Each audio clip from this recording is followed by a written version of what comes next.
नमस्कार।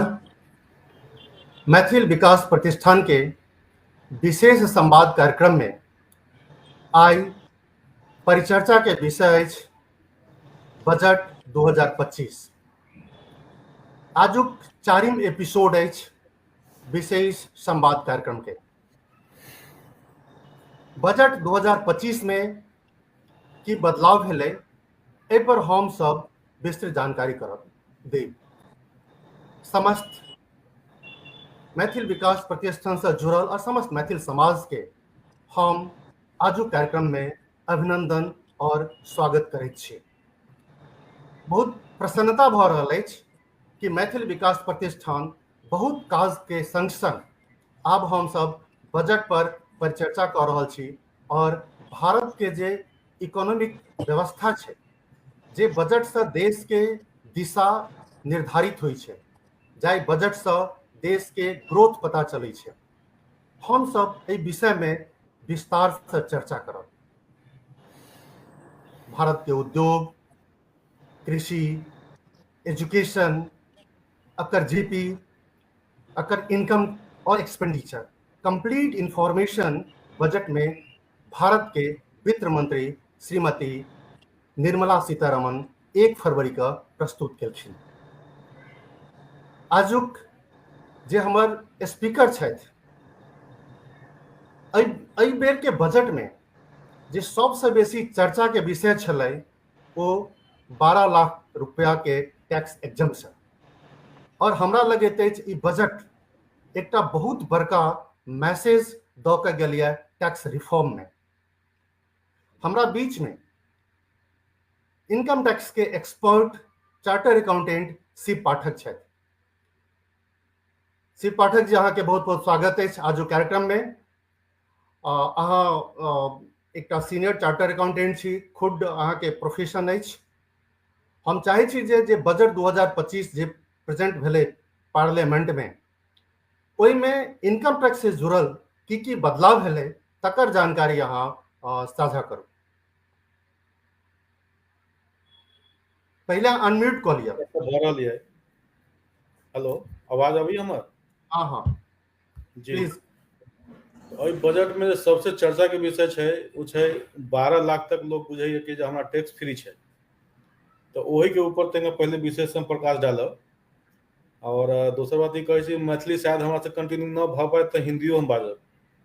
हाँ, तो सबसे पहले जे न्यू टैक्स रेजिम छै ना, न्यू टैक्स रेजिम अहाँ प्रेफर्ड लैंग्वेज कोनो चूज कर सकै छी। जी, तो हम हिंदी, अगर अहाँ के आगे आबै तो हम हिंदी बाजू। हिंदी बाजि सकै छी आ मैथिली निश्चित से बाजि सकै छी, ई चॉइस अहाँ पर छै। जी जी, तो सबसे पहला जो इसमें है वो न्यू टैक्स रेजिम, इसमें मैं सबसे पहले आपको स्लैब बता दे रहा हूँ। इसका जो स्लैब है स्टार्ट हुआ है 4 लाख से। कहने का मतलब ये है कि अगर आपकी इनकम 4 लाख तक है तो वो बेसिक एग्जम्पशन में चला जाता है और वहां पे आपको कोई टैक्स देने की जरूरत है नहीं।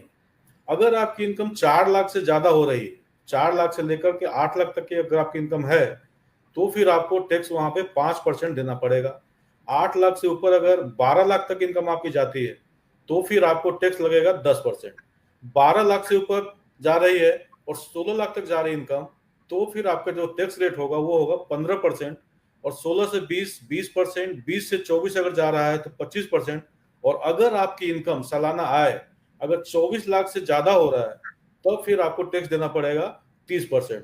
तो ये तो रही स्लैब की बात।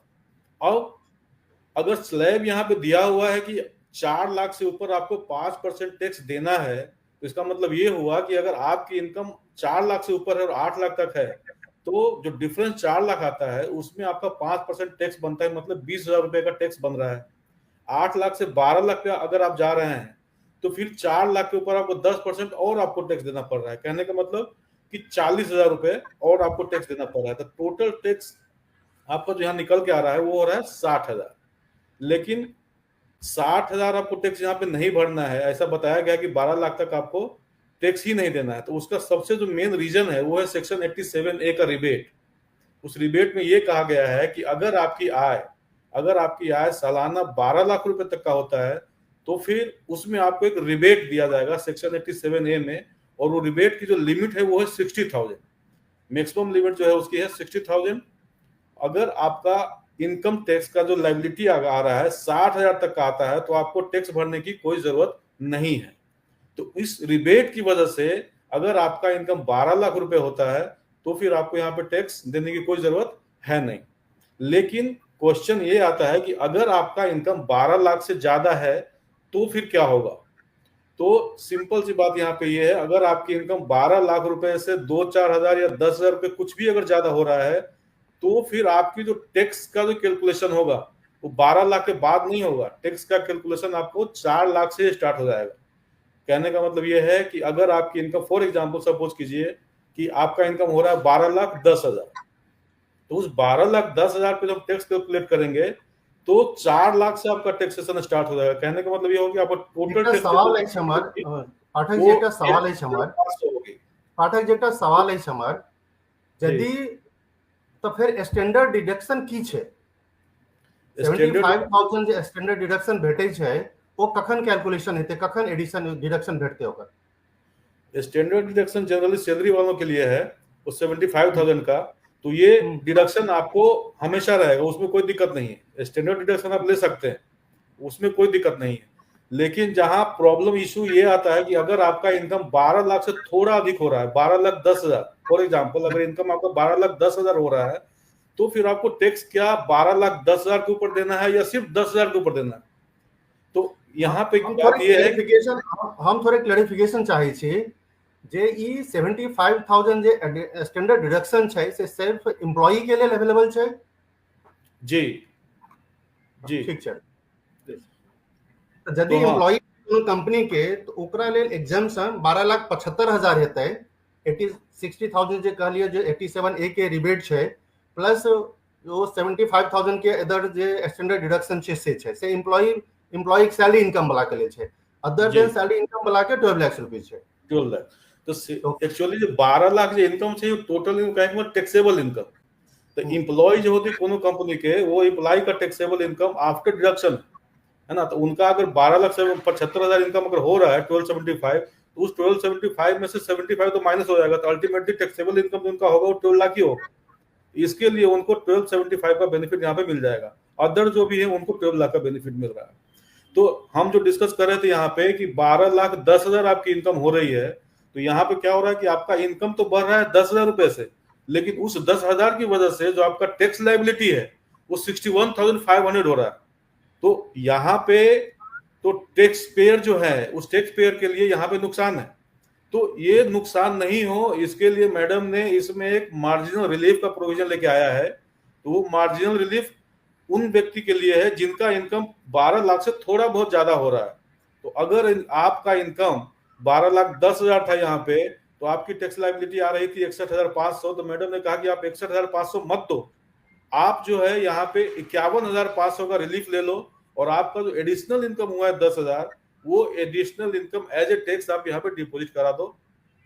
ठीक उसी तरह से अगर इनकम अगर मतलब ऊपर से जा रहे हैं, अगर लार्ज ले रहे हैं, मान के चलो आपकी इनकम हो रही है 12,70,000, तो 12,70,000 के ऊपर जो आपका टैक्स लायबिलिटी आ रहा है वो आ रहा है 70,500, और यहाँ पे इनकम आपका बढ़ रहा है कितने से 70,000 से, लेकिन उस 70,000 की वजह से आपकी टैक्स लायबिलिटी हो रही है वो हो रही है 70,500, मतलब यहाँ पे भी आपको 500 रुपए ज्यादा देना पड़ रहा है। तो यहाँ पे मैडम ने कहा कि आप 70,500 मत दो, आपकी जो इनकम बढ़ी है 70,000 से वही एज ए टैक्स आप जमा करा दो, 500 का मार्जिनल रिलीफ आप यहाँ पे भी ले लो। लेकिन अगर आपकी इनकम 12,80,000 रुपए हो रही है तो यहाँ पे आपकी टैक्स लायबिलिटी बन के आ रही है 72,000। अब ये 72,000 जो है टैक्स लायबिलिटी आपको इसलिए आई है क्योंकि आपका एडिशनल इनकम 80,000 से बढ़ गया है। तो यहाँ पे जो आपका इनकम बढ़ा है 80,000 से, और यहाँ पे आपका जो टैक्स लायबिलिटी है 72,000 है, तो या फिर यहाँ पे आपको मार्जिनल रिलीफ की जरूरत नहीं है, आपको सिर्फ यहाँ पे 72,000 टैक्स भरना पड़ेगा। तो मार्जिनल रिलीफ आपको तब तक काम करेगा जब तक कि आपका इनकम लगभग 70,000 के आसपास बढ़ रहा है 12 लाख के बाद। ये हो गई। दूसरी बात इसमें क्या है कि जो भी आपको ये रिबेट जो आपको दिख रहा है यहाँ पे 60,000, ये रिबेट आपको जो स्पेशल रेट वाला इनकम होता है, जैसे कैपिटल गेन का जो स्पेशल रेट वाला इनकम है सेक्शन 11A 112 है ना, उसमें आपको इस रिबेट का कोई भी बेनिफिट आपको नहीं मिलेगा।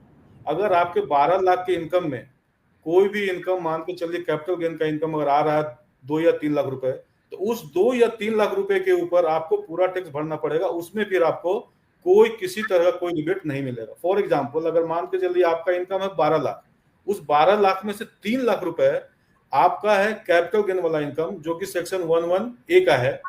तो उस केस में क्या होगा, 9 लाख के ऊपर जो भी आपकी टैक्स लायबिलिटी आती है, तो उसमें आपको रिबेट की वजह से नील टैक्स हो जाएगा।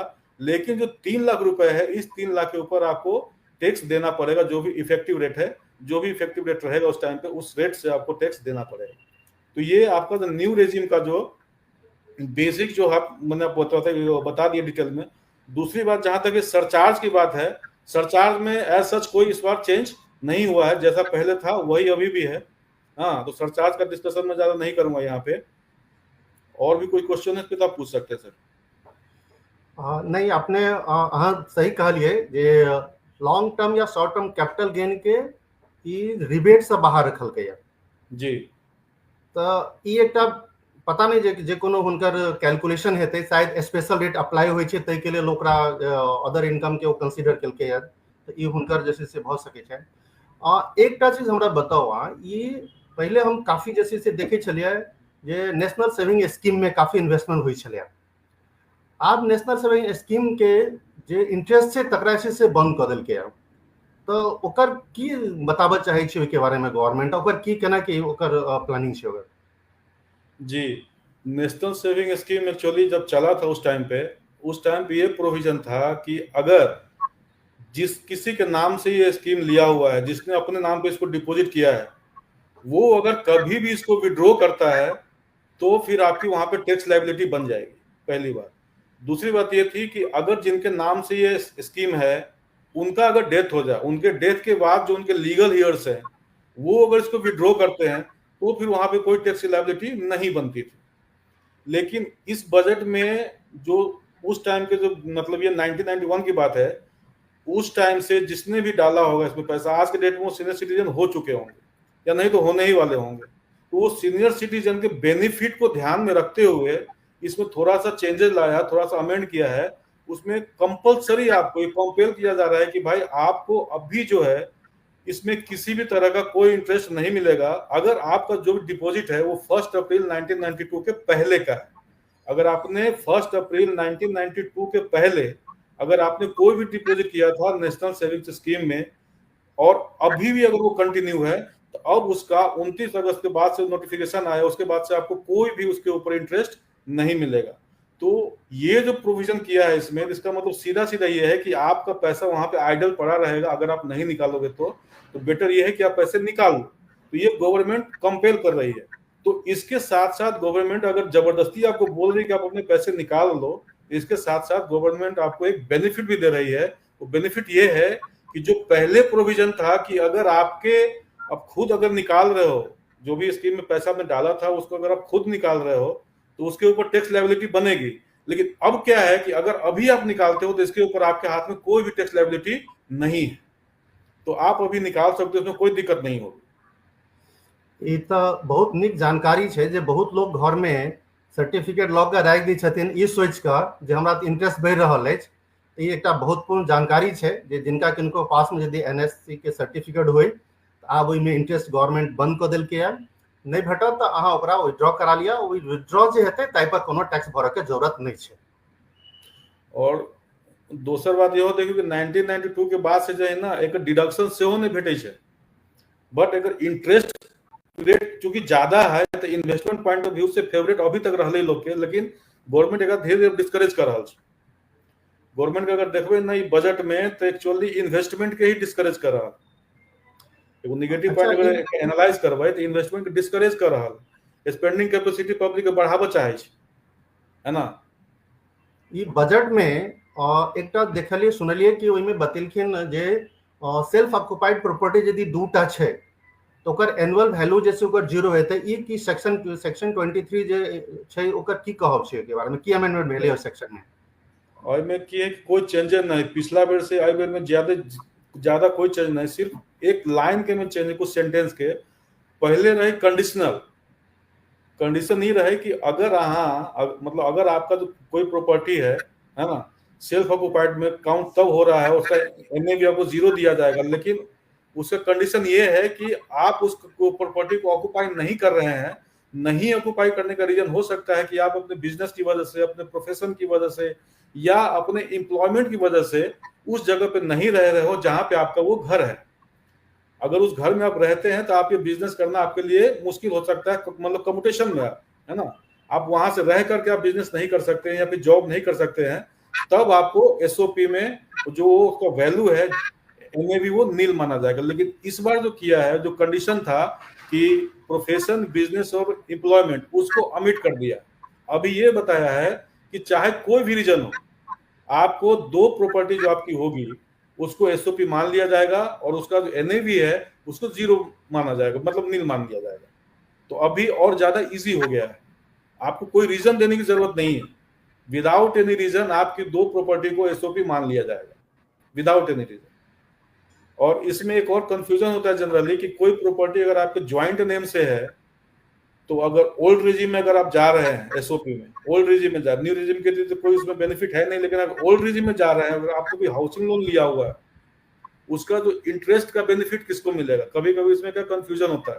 तो इंटरेस्ट का बेनिफिट जो 2 लाख का जो बेनिफिट है ना, वो दोनों ही ज्वाइंट होल्डर को मिलता है। दोनों ही ज्वाइंट होल्डर को उस 2 लाख का बेनिफिट आपको मिलेगा।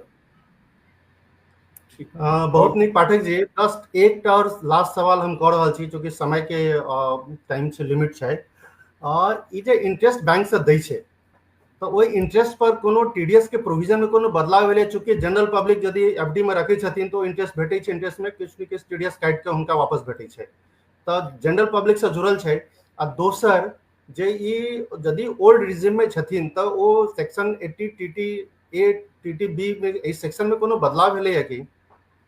और एक जी लास्ट क्वेश्चन हम जोड़ दै छी, क्वेश्चन हमर पूरा भ जात, जे ओल्ड रिजिम और न्यू रिजिम में आईओ के रेट में की बेनिफिशियरी छै, ओहि पर कनिक संक्षेप में कहि का से हम एकरा क्लोज करब।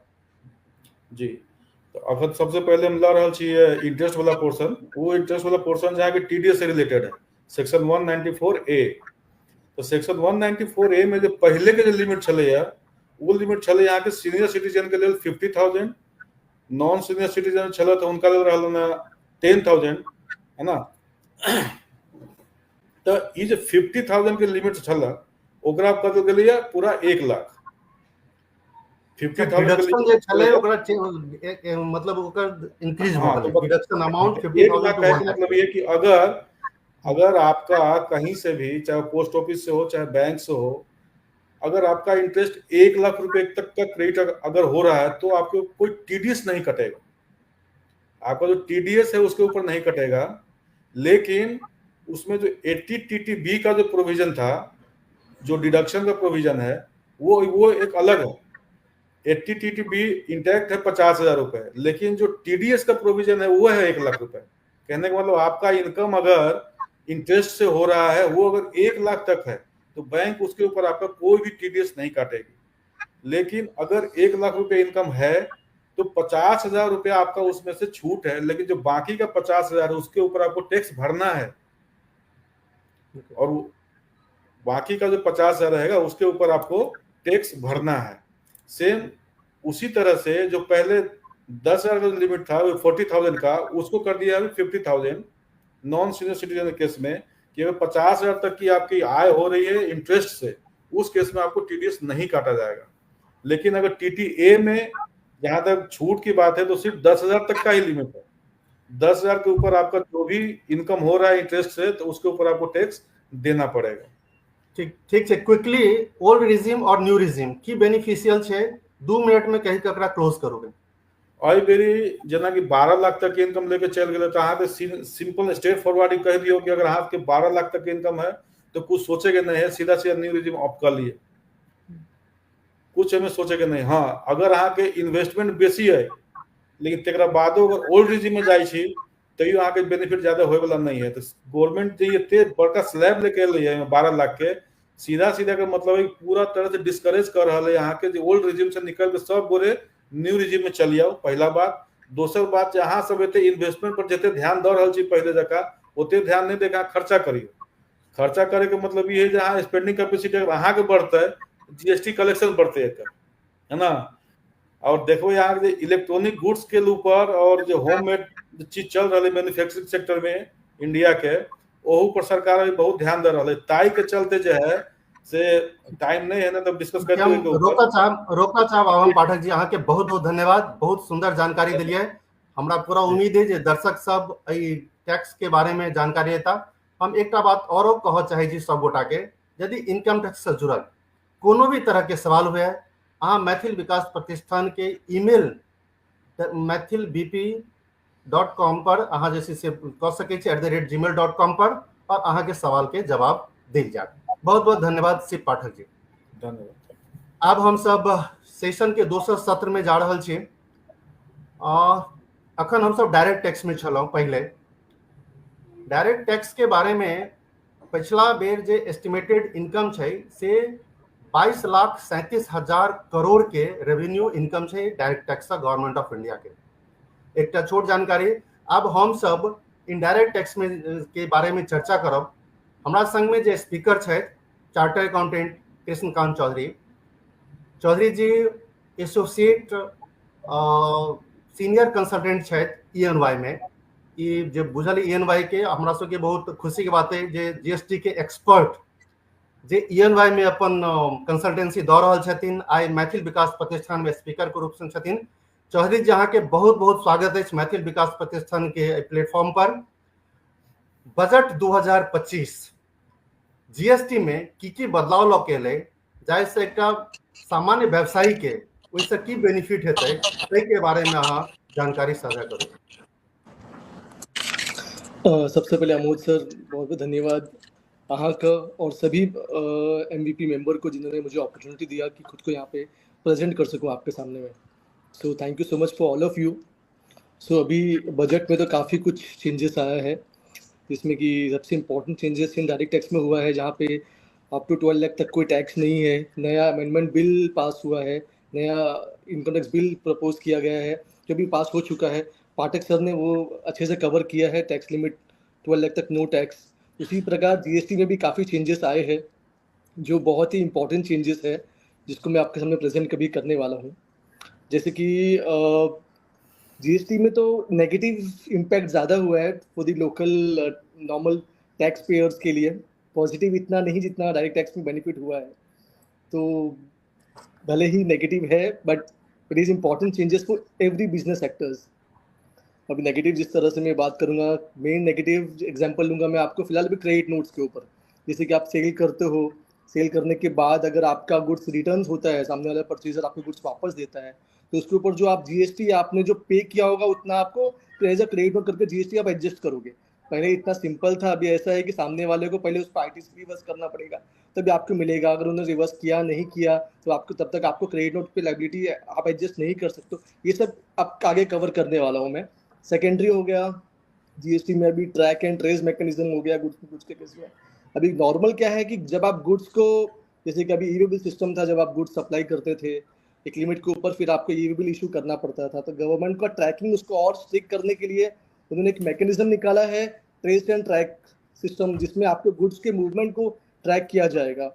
एक ट्रैकिंग नंबर आपको प्रोवाइड करेंगे, और वो ट्रैकिंग किस तरह से करें, जैसे कि आपको पता होगा यूनिक नंबर गवर्नमेंट का यूनिक आइडेंटिफिकेशन मार्क करके एक गवर्नमेंट का माइंडसेट है कि आपको ट्रैक कर सके कि आपका जो गुड्स मूवमेंट हो रहा है उसमें कोई मैनिपुलेशन तो नहीं हो रहा है, ताकि हम आपको ट्रैक कर सके कि जिस तरह जैसे कि CA के जब हम प्रैक्टिसिंग CA को जैसा UDI नंबर होता है, ताकि गवर्नमेंट ट्रैक कर सके कि कोई भी सर्टिफिकेट को किस CA ने सर्टिफाई किया है और किसके रिगार्डिंग दिस सर्टिफिकेट इशू किया है। उसी प्रकार गुड्स के लिए भी, मूवमेंट के लिए गवर्नमेंट ने ये आइडेंटिफिकेशन मार्क करके एक, अब किस तरह काम करेंगे वो अभी पता नहीं, क्या स्पेसिफिकली क्या वो एक तरह का स्टैंप होगा या एक नंबर प्रोवाइड करेंगे एक, अभी तक फिलहाल क्लेरिफाई नहीं हुआ है किसके लिए। तो अभी तो फिलहाल इसी प्रकार के तो काफ़ी चेंजेस वगैरह है। Most of is on negative side for the tax payers, for the GST pairs. उसको मैं एक एक करके सामने प्रेजेंट करूँगा। सो पहले GST का एक दफ़ा बेसिक आपको ओवरव्यू दे देता हूँ मैं आपको। GST को आके काफ़ी टाइम हो चुका है, मोर देन 8 years ऑलमोस्ट। फिर भी एक तरह का शॉर्ट ब्रीफ कर देता हूँ GST का आपको। तो GST में पहले काफ़ी टैक्सेस जो थे जिसको एक साथ मर्ज कर दिया गया, सबको एक साथ क्लब कर दिया, ऑलमोस्ट 17 टैक्सेस